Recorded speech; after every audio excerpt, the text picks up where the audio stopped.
Salam Bapak Ibu dosen hebat dimanapun Anda berada. Salam iman, imun, dan aman. Sebagai seorang dosen, Bapak Ibu pasti pernah menghadapi kondisi pembelajaran yang menantang.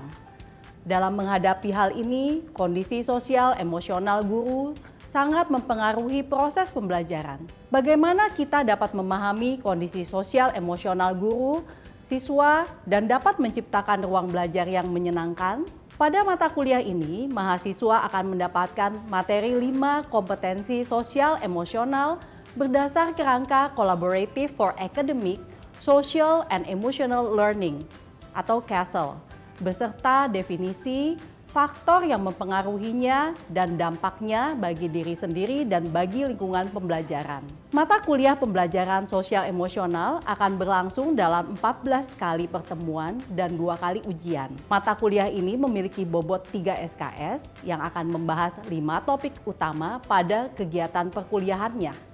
Mata kuliah ini dapat melibatkan instruktur yang berasal dari guru penggerak atau praktisi pendidikan. Pada mata kuliah ini, mahasiswa akan mengeksplorasi konsep teoritis dan juga praktis terkait kompetensi sosial emosional, termasuk bagaimana berempati, mindful, memiliki self-compassion atau welas asih, serta menerapkan cara berpikir kritis.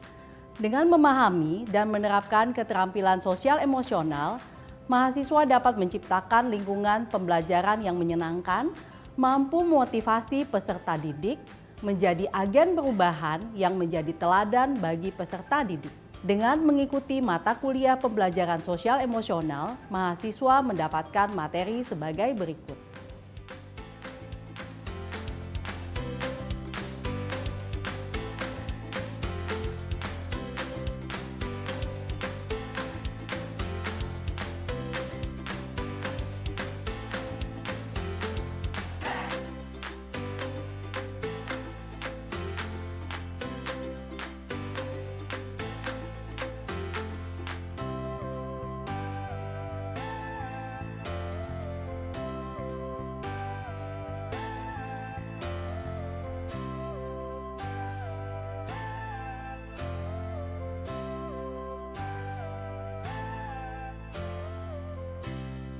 Modul mata kuliah pembelajaran sosial emosional telah dirancang menggunakan pendekatan alur merdeka berdasarkan teori pembelajaran orang dewasa oleh Bransford dan rekan. Alur merdeka akan diterapkan pada seluruh rangkaian perkuliahan dengan urutan sebagai berikut. Yang pertama, mulai dari diri sendiri. Yang kedua, eksplorasi konsep. Ketiga, ruang kolaborasi. 4, yaitu demonstrasi kontekstual. 5, elaborasi pemahaman. 6, koneksi antar materi. Dan selanjutnya adalah aksi nyata.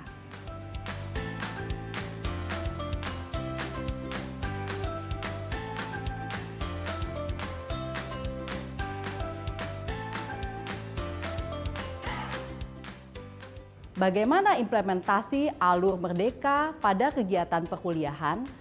Kita akan membahasnya lebih mendalam. Pada tahap mulai dari diri, para mahasiswa diminta untuk melakukan refleksi melalui pertanyaan pemantik. Pada tahap kedua, yaitu eksplorasi konsep, yang terdiri dari materi, topik, teori, informasi, pengetahuan, dan konten materi inti. Pada ruang kolaborasi, mahasiswa diminta untuk melakukan diskusi atau latihan secara berkelompok maupun berpasangan. Sedangkan pada tahap keempat, yaitu demonstrasi kontekstual, mahasiswa melakukan presentasi, simulasi atau bermain peran di hadapan seluruh rekan sejawat di kelas. Di tahap elaborasi pemahaman, mahasiswa memberikan pendapat ataupun pertanyaan atas penampilan rekan sejawat. Kesempatan ini dapat dijadikan sebagai ruang diskusi dan tindak lanjut. Pastikan Bapak Ibu dosen melakukan pembimbingan selama proses diskusi terjadi, agar mahasiswa mendapatkan tujuan pembelajaran yang diharapkan. Pada tahap selanjutnya adalah koneksi antar materi. Pada tahap ini, mahasiswa diminta untuk mempraktikkan keterampilan berbahasa kepada orang lain di luar kelas. Pada tahap terakhir, aksi nyata, mahasiswa dapat melakukan refleksi capaian hasil pembelajaran berdasarkan pertanyaan penuntun yang terdapat dalam modul.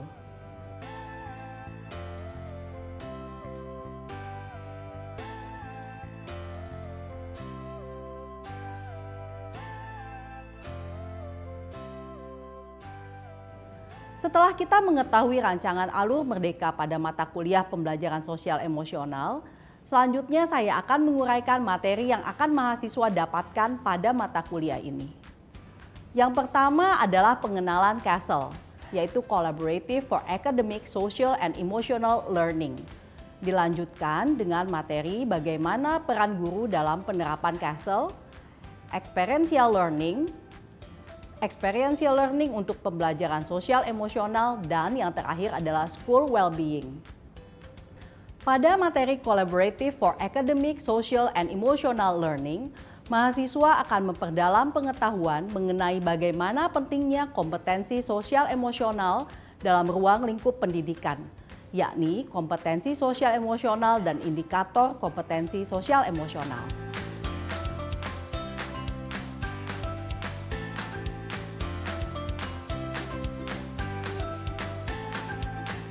Pada materi berikutnya, mahasiswa akan mempelajari bagaimana mengelola emosi dalam berinteraksi dengan lingkungan, termasuk bagaimana cara berempati, mindful, memiliki self-compassion atau welas asih, mampu mengobservasi lingkungan, serta menerapkan cara berpikir kritis.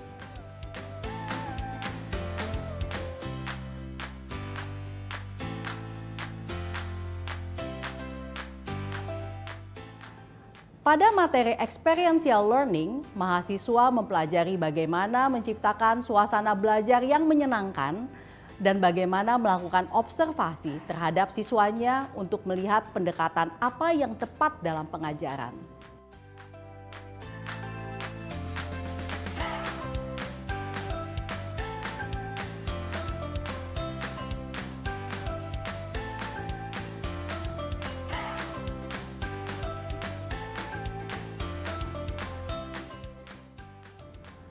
Pada materi Experiential Learning untuk pembelajaran sosial emosional, mahasiswa akan mempraktikkan rencana pembelajaran yang dibuat dengan menerapkan empati, mindfulness, self-compassion, dan critical inquiry. Topik terakhir pada mata kuliah ini adalah School Well-being. Pada topik ini, mahasiswa akan membuat program pengembangan berdasarkan evaluasi dan topik materi sebelumnya dengan rincian sebagai berikut.